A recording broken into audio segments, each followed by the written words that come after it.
All right, let's go. Good morning. It's just after 8 o'clock a.m.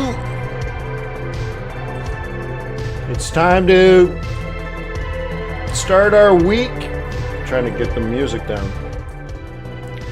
We got a really busy week. We got a very interesting week. There's a lot of news on the calendar. A lot of central banks. Yeah, lots of central banks. So anyways, this is our opportunity to get together and plan our trades in advance. Because trading is risky, not appropriate for everyone. Your past performance, good or bad, is not necessarily indicative of future results. Please stay small, stay humble, focus on the long term. Never risk money you cannot afford to lose. Guten Morgen, my name is Wayne McDonald. I salute you. I am a currency trader. I'm a commodities trader. I'm a stock indices trader. I'm an investor. I manage endowments for nonprofit organizations.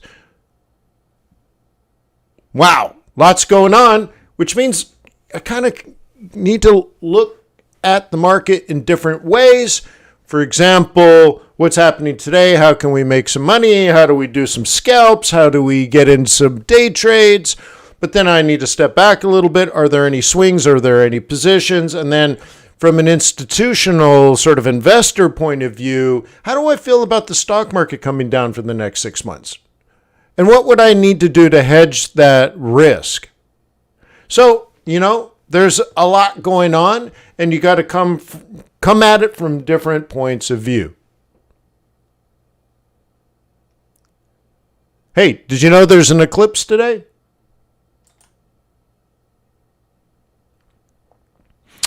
Yeah, there's a solar eclipse. You have to be up in Boston to see it. Everywhere else is going to be cloud cover. Sorry, Texas. All right, so anyways, look, lots of things going on. We'll have to go through the calendar. I'm going to use TRADARS calendar. And we can look through the week that way as well.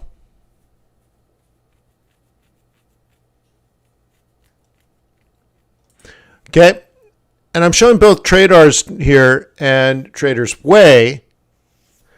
And the reason I bring this up is TRADARS has some pretty interesting features. Like a radar is a trade plan based on what might happen in the future. These are trade setups that are coming. Like a radar looks outward and says it sees things. Right? Think about what a radar is doing. Like classic military strategy, right? You set up a radar and it's looking out for things that are moving towards, right? And then we have sonars. What is a sonar? Think of a destroyer looking for a submarine. It looks down. In this case, what a sonar is doing at TRADARS is looking into the past, which is really cool. So like this is a radar and it spotted something less than an hour ago or about an hour ago. A USD Rand on a 30-minute chart, a breakdown occurred about an hour ago. Okay, cool. What I want to point out today is something even better because it's looking through years and years and years and years and years. Tens of thousands, hundreds of thousands of news events. Like, for example, let me just show you a calendar. Here's a calendar. You've seen a calendar. There are many like it, but this one is ours. And there's just loads and loads and loads and loads of data this week, right? Loads and loads and loads. This is all just this week, right? Loads and loads of data. Some of it's important, some of it's not. So you would say, well, the important stuff gets volatility, right? Yes.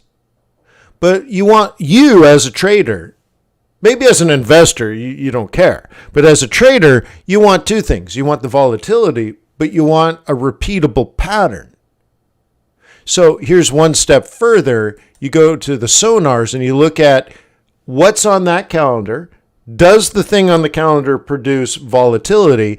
And of the things on the calendar that produce volatility, does the AI spot repeatable patterns that were actually produced in the past? And so, like, we go today at 8:30, there's some Aussie news, and it breaks it down, dollar pairs, if the actual is less than consensus. Or if the actual, when the news comes out, is greater than consensus. It looks at these things and it says, well, okay, this is Aussie. So if it comes out if it comes out less than consensus, it's spot a 75% chance in the past, right? In the past, 75% of the time. On the 2-hour chart, it went up 75% of the time in the past. On the 4-hour chart, it went up. And 12 hours, and 2 days. So you get a scalp, a spot, a swing, and a position trade out of Aussie dollar based on what happened in the past on Aussie dollar, on this NAB business confidence, or in situations where the actual is less than expected. And look at this, and it's quite different. Okay? Now, notice it's less time frames. Why? Because the other time frames didn't have repeatable patterns when the results were greater than expected. And notice that there's a time difference. There's a day trade, right, or a scalp that breaks down. Well, that's interesting. And this is all dynamic, and when the news comes out today at 8:30, all of this changes dynamically and just gives you the information you need. But look at how it makes this decision. Okay, it's got to do some calculations.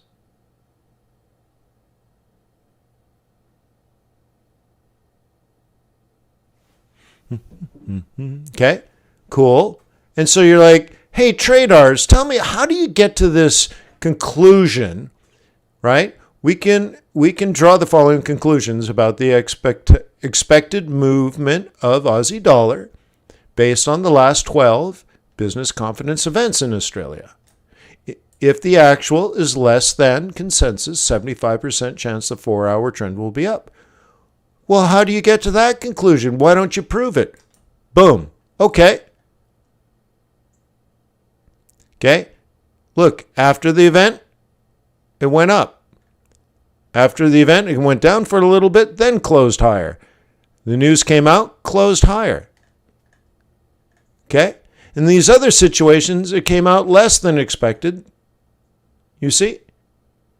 So it's just showing you when it came out greater than expected, this is what's happened in the past. Past performance does not predict future results, but you know what actually has happened. And think of how much data TRADARS has to produce 15-minute candles before and after every major news event in history. And then look for patterns and then calculate statistics for you and then give you. Okay, now, the reason I bring all this up is that is crazy levels of information. I don't know if it's going to make you a better trader. I hope so. But if you're booked by your broker, they're not going to love it if you suddenly become more successful. Now, I don't know your broker. I don't know their management. I don't know their business model. I don't know their ethics. But a typical Forex broker will book their clientele, meaning the vast majority of their clientele, they expect that trader to fail. And it's in their business model that if you fail, well, it benefits them. So I don't know if TRADARS will, I'm not promising you TRADARS will make you a better trader, but that's crazy levels of detail.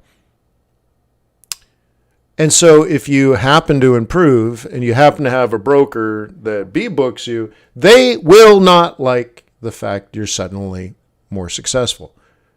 So I've been recommending Trader's Way for almost 10 years. It's an ECN. And that business model is symbiotic with their clients. So they'd be tickled pink if you were more successful, right? I showed them TRADARS, and their response was, cool. Some of this technology is not going to be welcomed by other types of brokers. So, anyways, if you like TRADARS, I highly suggest you look into an ECN, and the ECN I recommend is Trader's Way. It's just, that's how you thread those pearls. So anyways, going back to the Sonars, it tells you what news events are going to produce repeatable patterns with volatility this week. And so you have today or tonight at 8:30 p.m. New York time, you have this Aussie news. Okay? At midnight, you're going to get Japanese consumer confidence. And that produces a repeatable pattern, but only on 3 symbols. Then we have inflation on Wednesday. Ooh, the clock is still off. The timing is still off because of the European server. I thought Europe changed their time, didn't they?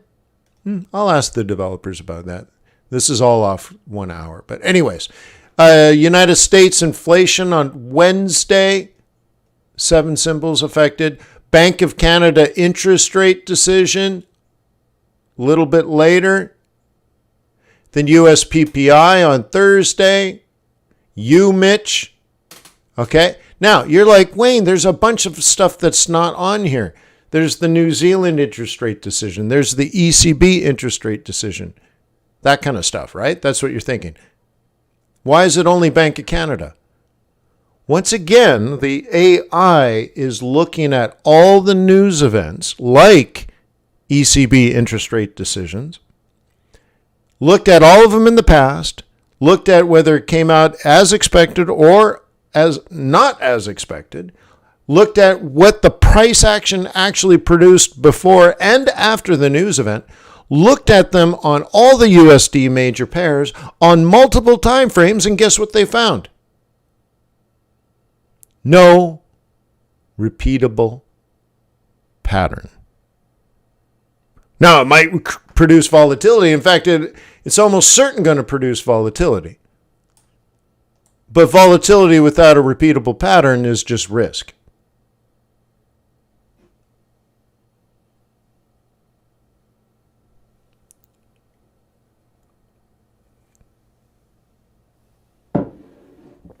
You know what I'm talking about?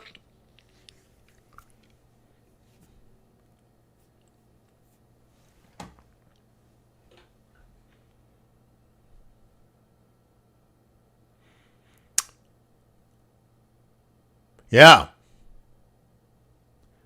So I have a little scalp going on here. What do you guys think?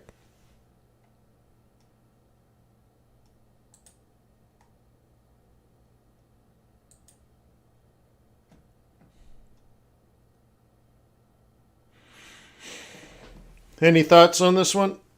Now, my daily pivots are down. Cool, man.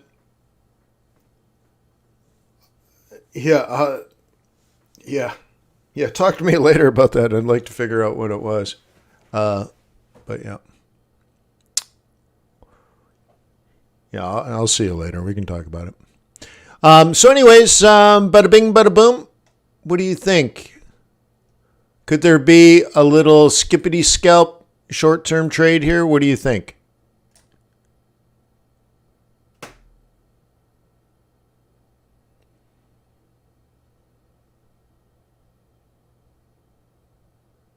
Cool glasses. Thank you. Yeah, the Tom Ford. I really like his stuff. So I have 3 pairs of Tom Ford sunglasses now. Well, they're good. But I like his style. And I love the fact, though, too, that he worked at Gucci. And he's like, man, all the stuff you're forcing me to design are for, like, old ladies. He's like, I want to design something better. And they're like, dude, you're a lead designer, but we're Gucci. We'll tell you what to design. So he quit. Dude, you're the lead designer at a major design house like Gucci. And they're like, and you quit. Most people work their whole life for that. And then he's like, well, look, I want to design stuff that's better. Better than Gucci? Well, Gucci doesn't understand that, right? So he leaves, goes on his own, and he starts designing stuff not just for women, but for men too. Right? So anyways, he does that. He's doing his own thing, and you know that's competitive. And he's successful. Well, I think about 2 years ago, he sold his brand for over $1 billion. Oh. So I love it when people exit, you know? They get an exit and like he risked it all to go on his own, and there was a huge, massive payoff, and he did it. He did it. I love it. I love it when people are successful. So anyways,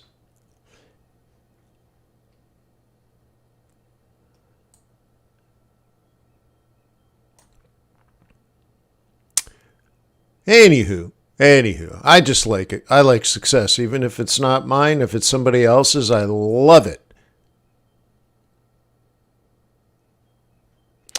Okay, what about climbing back up here? Is this going to work?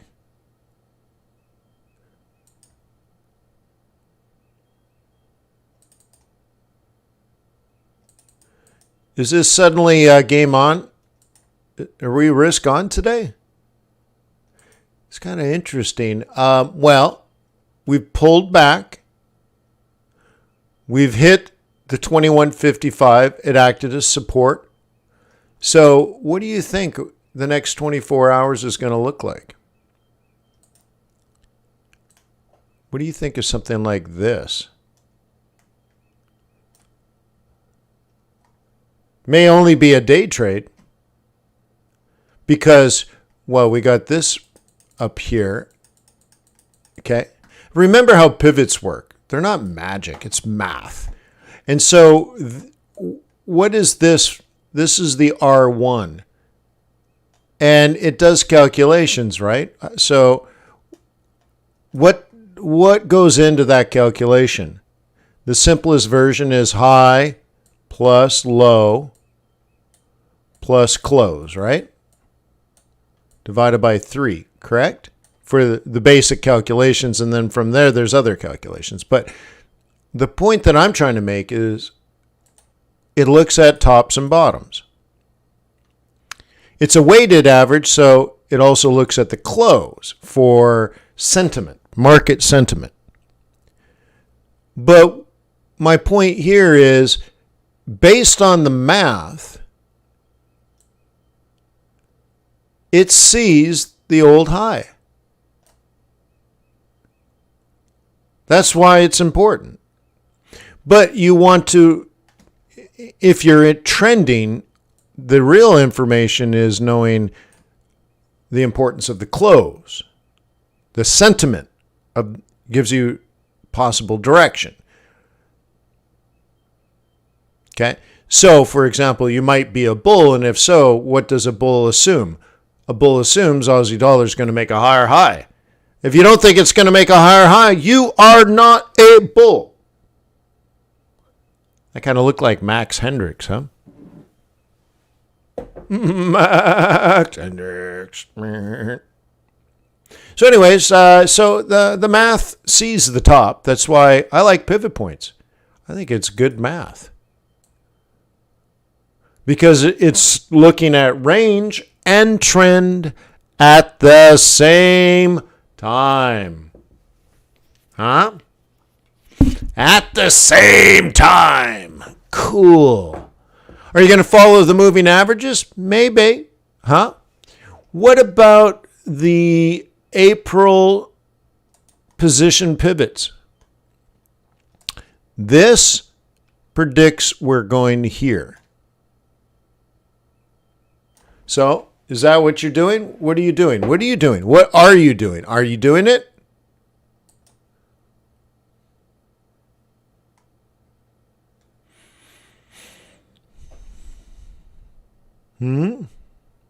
What do you think?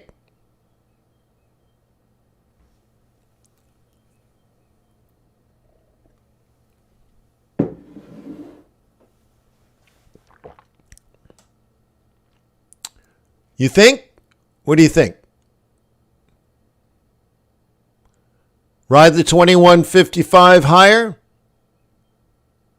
We had it dropping, but then look, it double bottom, it breached, and then gave you the pullback. Now this is another pullback on a higher time frame. So one way to analyze this, if you're going to want to be a bull,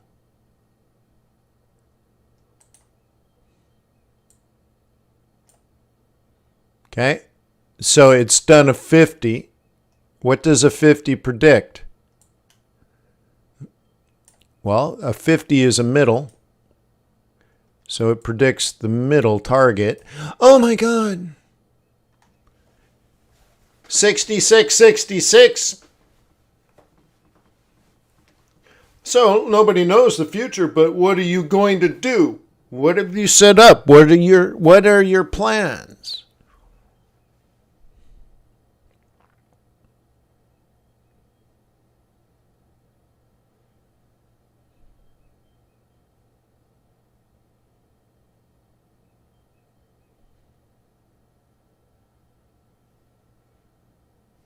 Okay.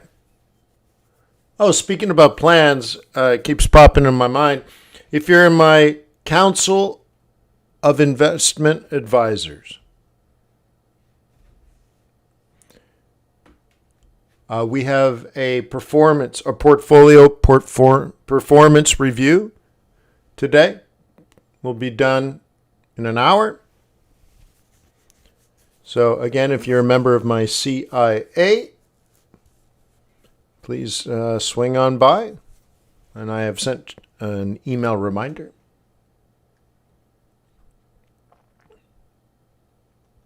And there's a request to discuss hedging strategies, how and when,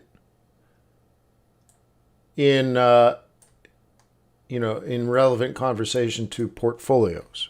Sure. Let's do it.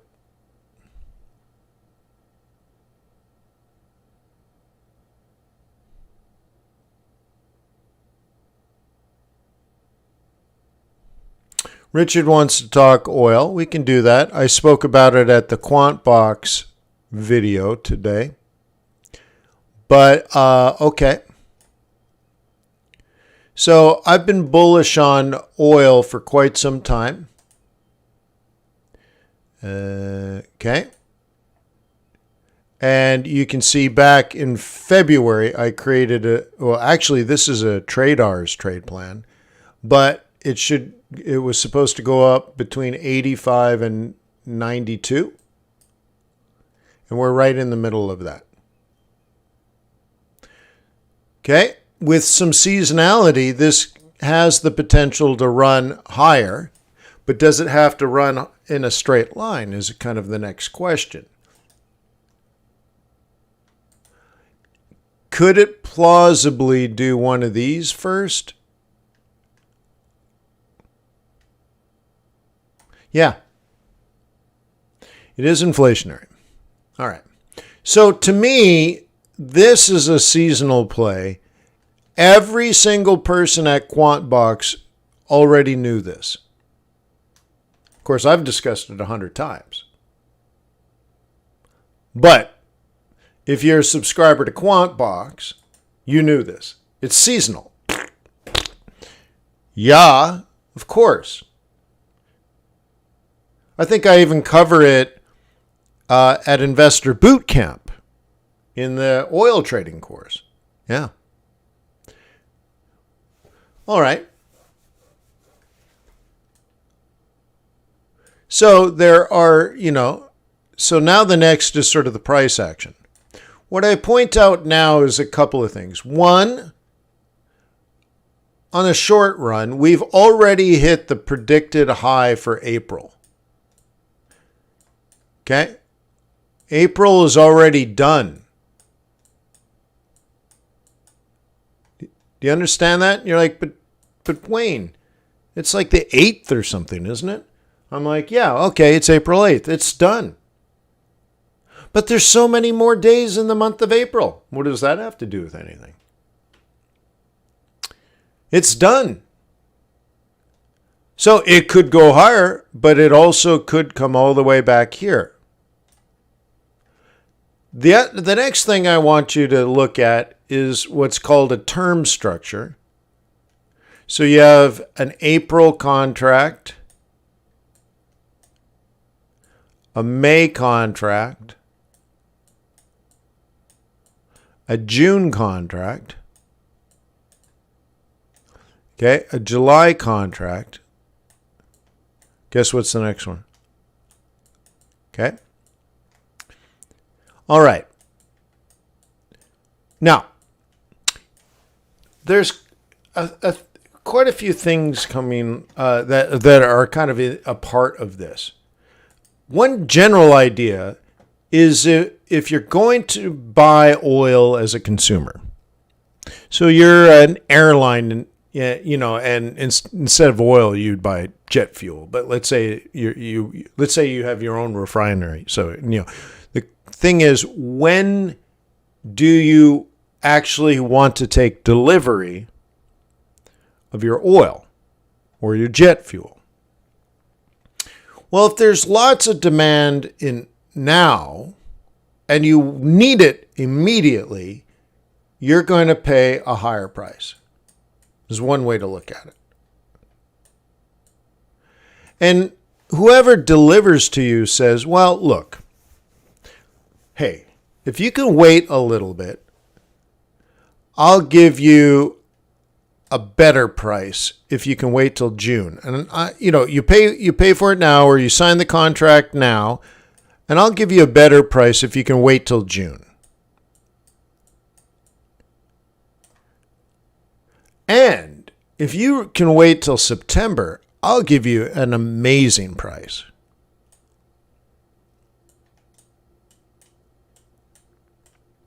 Now, if you do that, there's some extra little fees. They're called carrying costs because it has to sit in storage and you have to pay for the storage. But this could be a 10% better price. Like, this is dramatic, but I'm just trying to make a point here. And this might be 25% cheaper. Now, of course, it's not that dramatic, but okay. And that's normal. But sometimes what you find is the reverse, backwardation and stuff. But the point is, you can look at these prices, and it's called a term structure.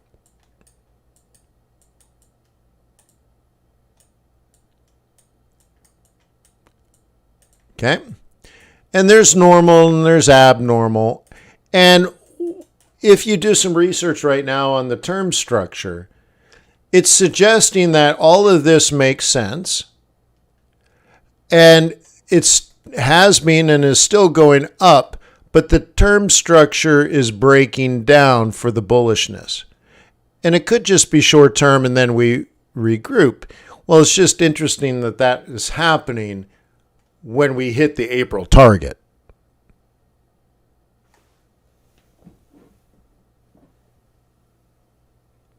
So you're like, Wayne, I don't know anything about term structure. Well, you know YouTube.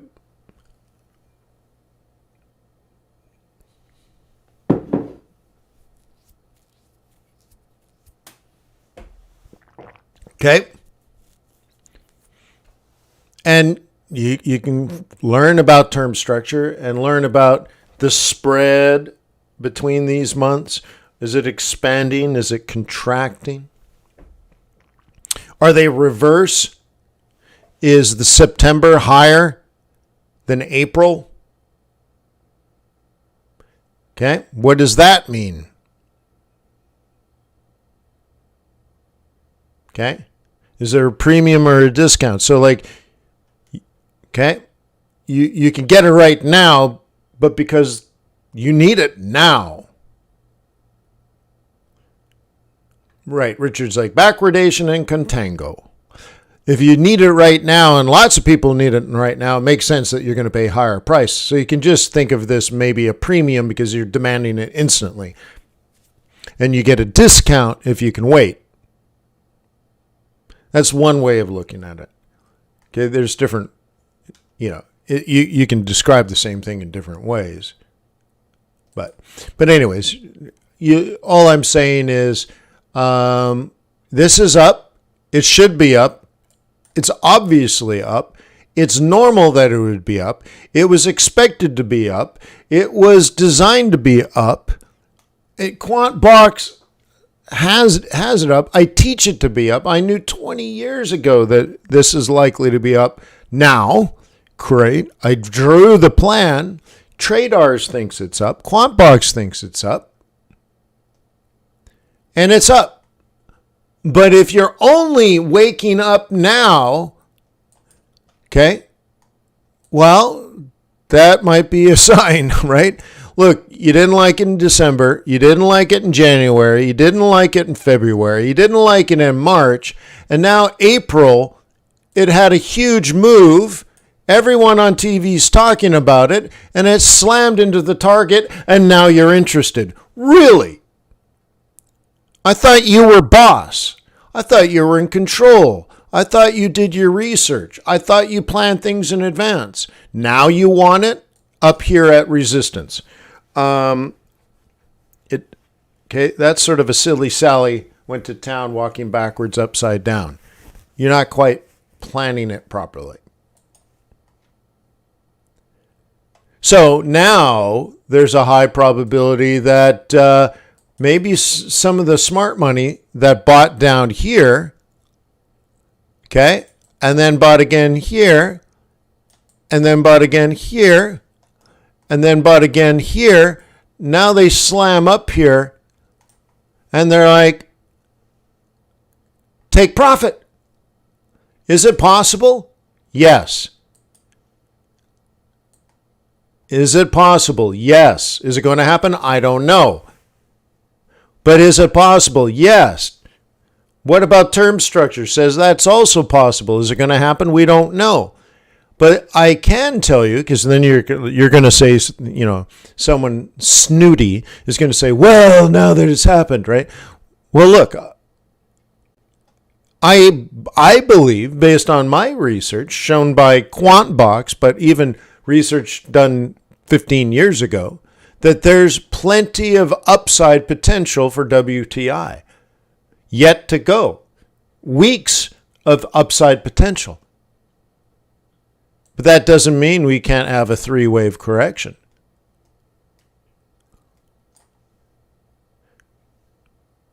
And the difference here is if it did start a correction and it fell for 2 weeks, guess what? If you were late here, all of a sudden you're going to start selling here. And I already know, well, if it does come back down to 80, it's a buy. Because I have quantitative analysis of this asset class. I also read the government reports.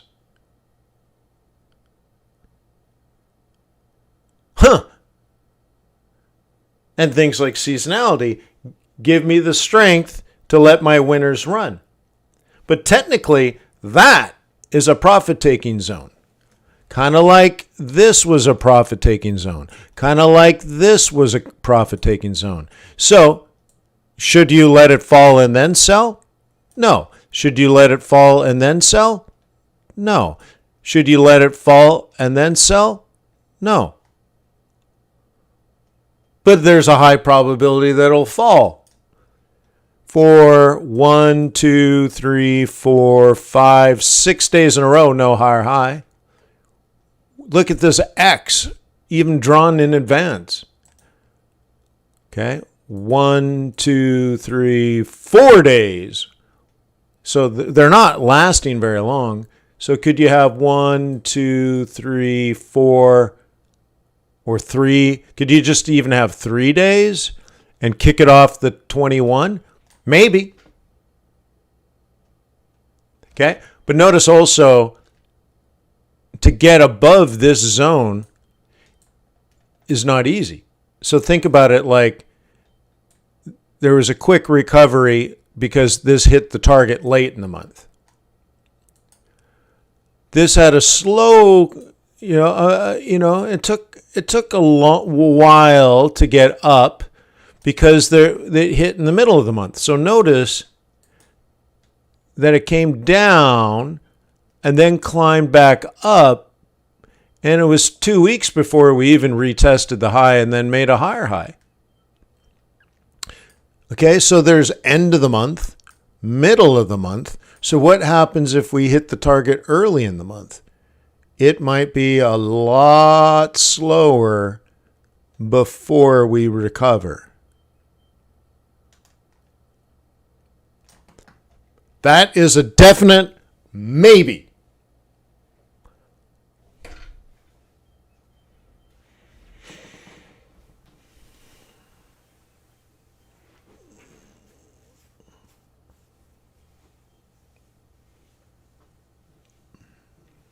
What do you think? Was that helpful?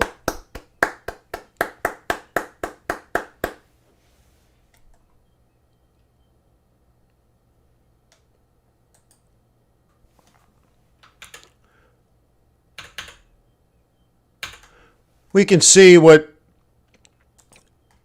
if you only want to look at it technical and you're like, Wayne, I don't want to know anything about backwardation. I don't want to know anything about seasonality. Well, you can go to your active trades, okay? Or you could go to, I guess, go to the radars. Go to the radars, go to commodities.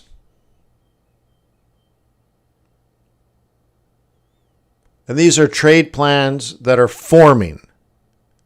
Now, actually, I made a little change, and maybe that's why it's not loading.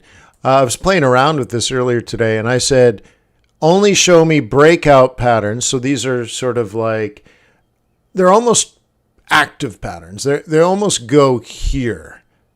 Not quite, pretty close. They're closer to that.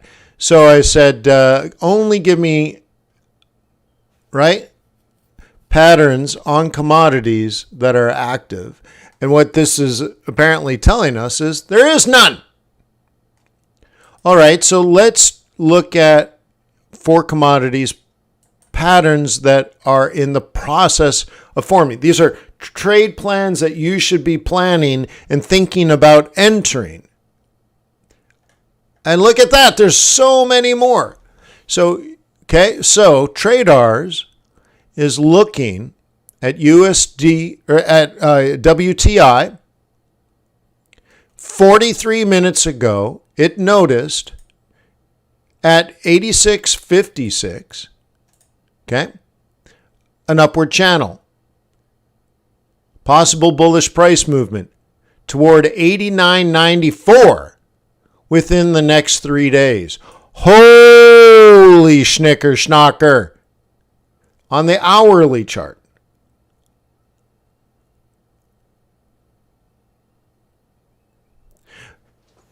Jim says all radars are emerging. That's not 100% true.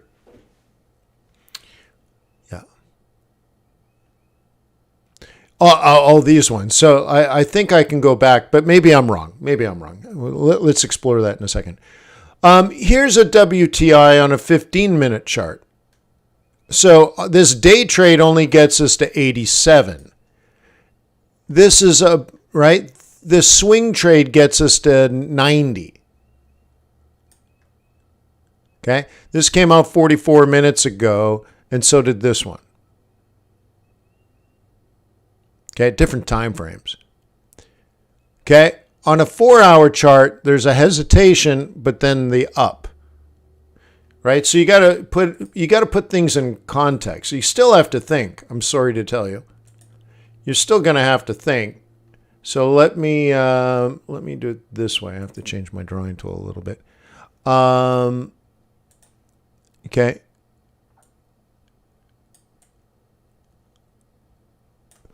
Okay. What do you think? That's your swing trade up to 90. So TRADARS just told you that just above us. Okay. That's what this is telling us. The down and then the up, but that's an hourly chart. The other one is a 4-hour chart. Okay. So you got to like down a little bit. And of course, what I'm doing here is, I'm just doing basic price action, right?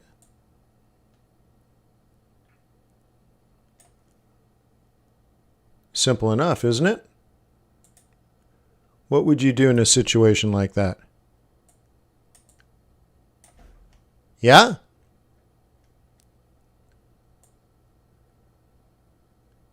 But at least it's doing the analysis, right? It's helping you form your technical strategy. It only does technical analysis. It's not thinking at all. It's not interested in contango, right? It's not interested in backwardation. It's not interested in supply. It's not interested in the tensions in the Middle East. All right, so here's all these patterns. Let's check this out. Maybe I'm wrong. So I'm going to turn off emerging patterns. Save. No, see JP? So notice what it's doing here, JP, is it's saying 2 hours ago, okay, there was a breakout of this level. So if you wanted to be a bear, your assumption could be like this. Okay? As you've been taught, if you're a bear and there's a lower low, you sell the lower high. And that's what it's assuming. And it's even showing you the new candles. It's showing the up, but up into the moving average. So there might be a trade like this coming. This is 2 hours old. It's a USD Rand 30-minute chart.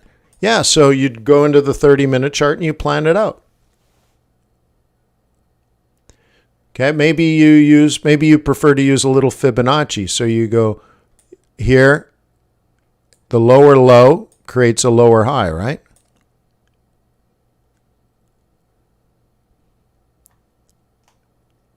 You go to here, see again, it's not emerging, it broke out. Okay, you see? Okay. So it's like, dude, it made a higher high. Remember, it's not thinking. It just noticed the pattern of it made a higher high. When you get a higher high, you can consider buying a dip, probably kicking it off that moving average.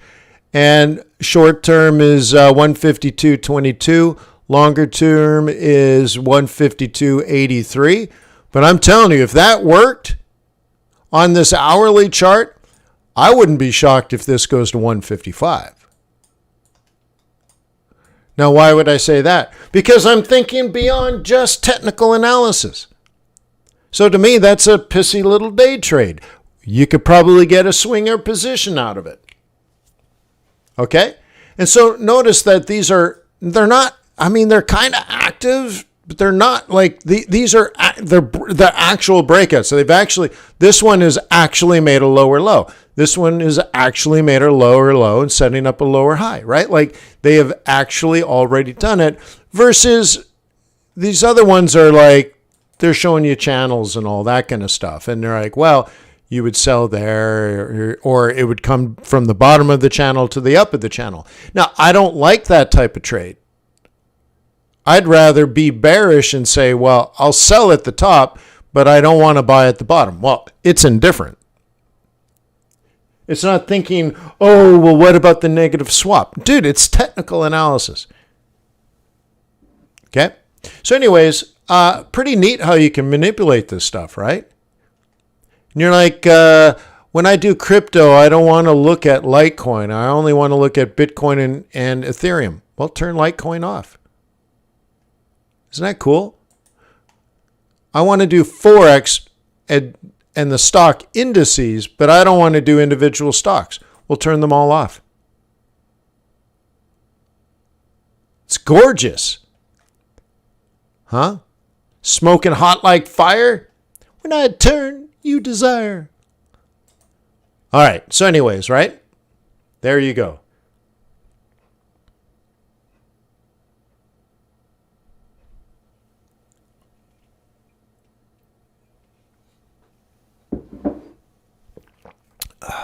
So there's a few commodities there.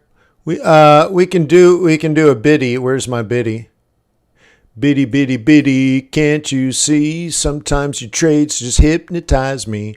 I'm going to move my stop to break even because I can. Oh, I missed it. Sorry, I thought I got it. Well, I'll delete it. I'll come back to that later. I missed my Bitcoin. Boo! Gold, right? That gold. Look at the gold right on the take profit zone. Oh my God. But notice what we've had. Very simple. Now, combining TRADARS with QuantBox is just amazing. This is the day QuantBox went bullish. And then look at the basic plan here. Okay, and there's different variants of that, and then you could just, who knows? But what we do know, what do we know? This is the projected high for gold for the month. That's it. We know that. I talked a lot about gold this morning on the QuantBox video. I did not upload it to YouTube. I'll try to remember, but I have a busy morning. Again, I have to prepare for my CIA meeting.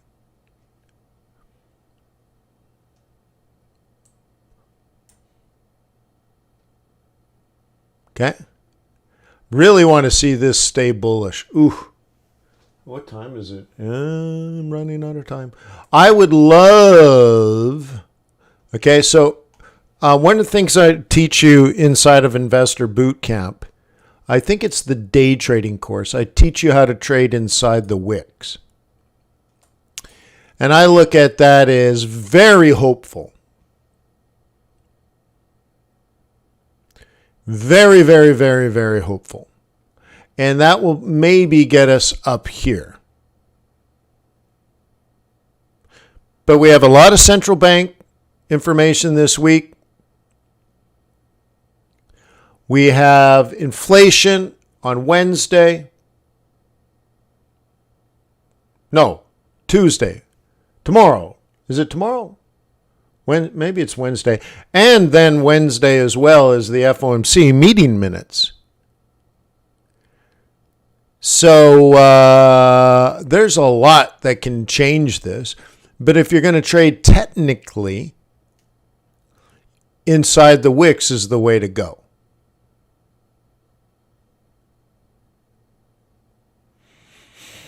And so, it's hopeful.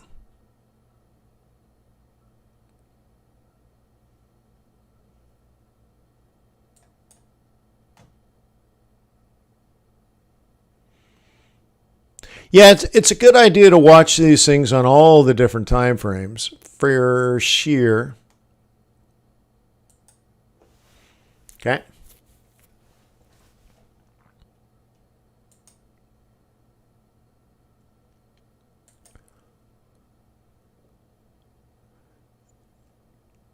Okay.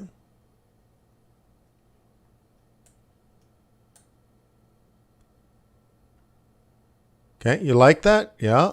What else is going on?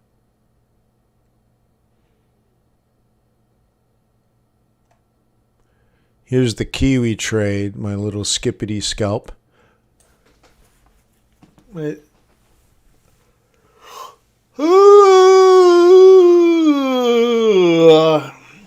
Skippity scalp. It's a risk on skippity scalp. Front running the market open.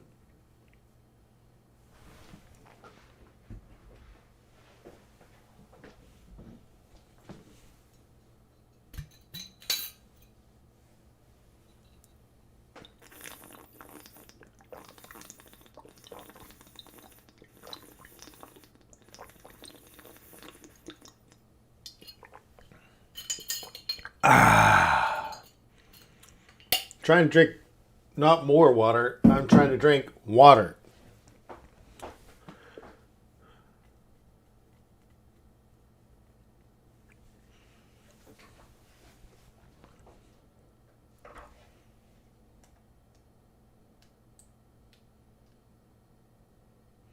What do you guys think? Is it going to work? Is it not going to work?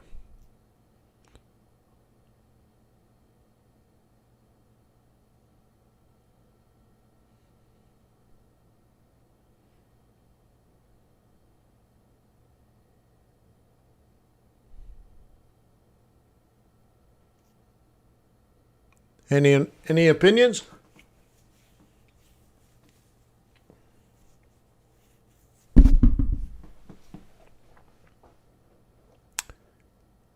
Jim says it'll work. Don't worry, you're not going to hurt my feelings if you disagree with me. Perfectly fine.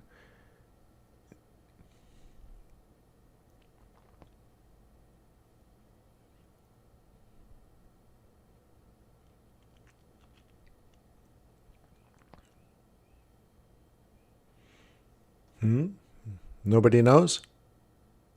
Nobody knows. Thank you, Mike.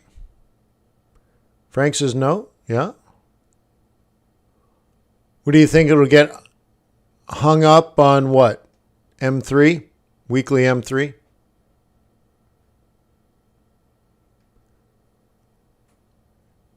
Yeah.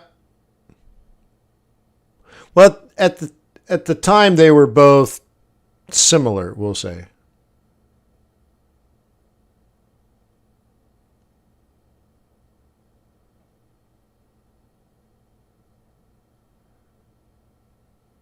Well, the only thing I want to mention about gold is the possibility of certain central banks buying. We don't see it we don't see buying on retail except at Costco. But retail traders are not buying gold futures, for example. Institutional investors are buying gold futures. And then, so the only other buyers would be would be central banks. But for most central banks, it doesn't make any sense. So very often when you hear like people that are crazy gold bugs, they'll always say things like, "Oh, well, it's all central banks buying." I'm like, really? Why? Well, because fiat currencies are crap. Really sort of, we'll call them generic answers. When I say, well, why don't you explain the monetary policy of the central bank and their objectives for buying gold? You'll get sort of flat answers. If you think about what's actually happening, so gold has gone up, very little increase in retail future purchases, some increase in institutional purchases, but a dramatic move in gold since CPI went up a couple of months ago. Who's creating that dramatic move? Now, the logic of gold going up is perfectly sound, and like I said on my chart, I even have it labeled, and QuantBox has it labeled. And I've gone over it many times, so I don't need to do it again. But I'll just pop it up here that, it makes sense. Where's the gold? Okay. In general, it makes sense. Will it continue? Well, that's for you to decide. Monthly target, maybe an annual target. Yeah.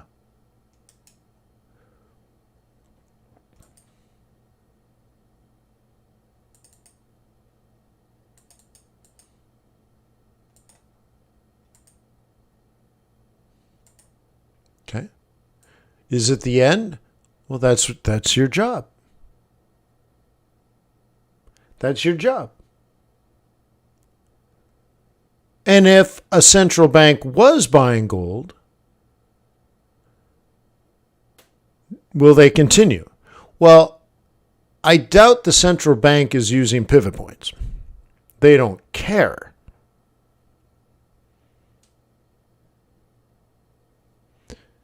But if you used pivot points and you saw a change of trend in here, let's do it this way. You saw a down, a top, okay, down, top, top. At some point, you must recognize the potential of risk. No, I don't use quarterly.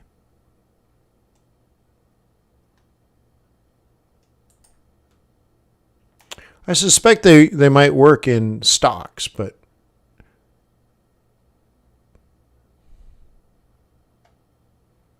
anyways, I don't. I have nothing against that, of course. Yeah. So yes, should you be worried about a top? Well, let me make one more point, and then, I think I'm going to go. When you're at a worrisome price level like this, in particular, we put a lot of weight on this price, and we also know that that's a monthly target. So we have some serious concerns, right?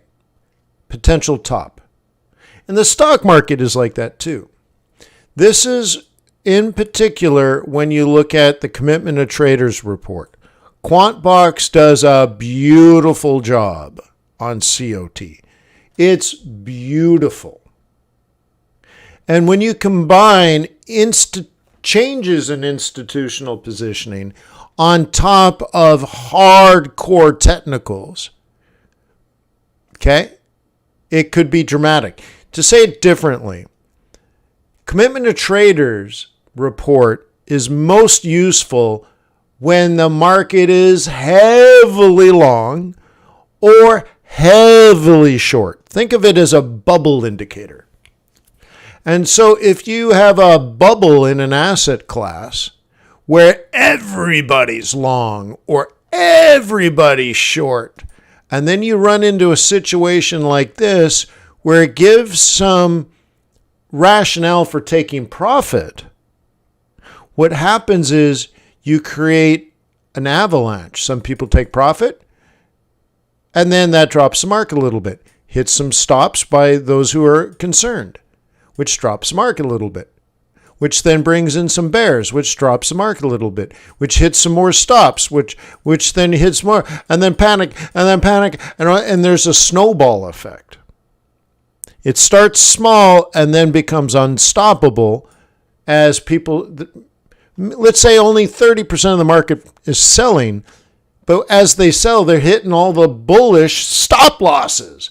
And then the more it falls, the more people are jamming their stops higher. And so if I were me recommending something to you, wait, I am me and you are you. I would combine, okay, the COT report at QuantBox, okay, with technical analysis, maybe guided by TRADARS.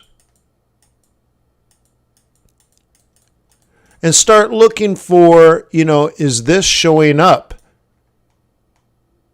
And if the vast majority of the up that we had sort of in this area was a central bank buying, and the secondary buyers were hedge funds, well, if the buying stops, the demand goes away. But if they're hedge funds take profit. So you suddenly lose demand and then have selling.